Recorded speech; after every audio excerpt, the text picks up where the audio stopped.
Hello guys, কেমন আছো সবাই? আশা করি তোমরা খুব ভালো আছো আর আমিও খুব ভালো আছি। চলে এসেছি অনেকদিন পর ছোট্ট একটি মিনি ব্লগ নিয়ে। আমার কাকিমাদের বাড়িতে হবে আজ ভাগবত পাঠ, তাই জন্য সকাল সকাল স্নান করে নিয়েছি।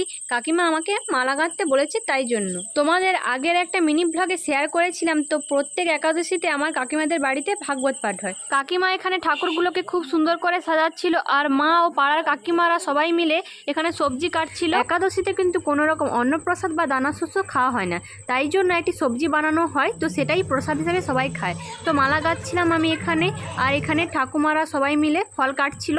আর এই সবজিটা এখানে কমপ্লিট হয়ে গেছে রান্না। পাঠক এসে গেছে, তো ভাগবত পাঠ শুরু হয়ে গেছে। তো অনেক দূরের পাড়া থেকেও কিন্তু আমাদের বাড়িতে ভাগবত পাঠ শুনতে আসে। তো ভাগবত পাঠ শেষ হওয়ার পর কিন্তু আমরা প্রসাদ খেতে বসে গেছি।